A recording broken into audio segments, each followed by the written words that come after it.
Bitcoin recently hit $50,000. I'm kind of in the dark on Bitcoin. That's because I'm in Texas. There's no electricity. Welcome to Silver Heist. Thank you to our returning subscribers and guests. We are a channel that likes to hold physical gold and silver. To support my creation, please subscribe. All right, I'm not in Texas. I'm in New England. So I do have electricity for tonight. I'm just making a point. There's over 4 million people in Texas who do not have electricity, and upwards of 15 states are experiencing electricity problems, and it's crossed the border into Mexico because natural gas is not moving from Texas to Mexico. So millions of people without power. So the point I want to make is that Bitcoin is not a resilient system. Bitcoin only lives in the narrative world. The narrative world has a major technology bias, and if it's an app or if it's a technology, then it must be good.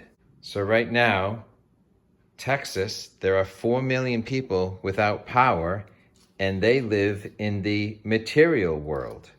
And the narrative isn't going to save them. They have no power. They have no heat. There are blackouts. There are man-made rolling blackouts. If there's one thing that I learned from Sting and the Police, it is that we are spirits living in the material world. So I live in the physical world with physical gold and silver. And I actually heat our home with 2 cords of firewood that I cut myself. So I have a major skepticism bias towards technology that I acknowledge. But I use air conditioning because it's just really comfortable. Why would you build an electronic money system when you can't even keep the lights and heat on for 4 million Texans?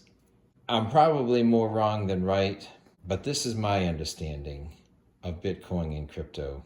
It's not anonymous like this is. There's a ledger and a digital paper trail. If you put your crypto in a bank vault like Mt. Gox, someone could steal it, and you can never tell if it was pirates or an inside man. Crypto is not resilient. Far too many people lose their Bitcoin because they forget their password.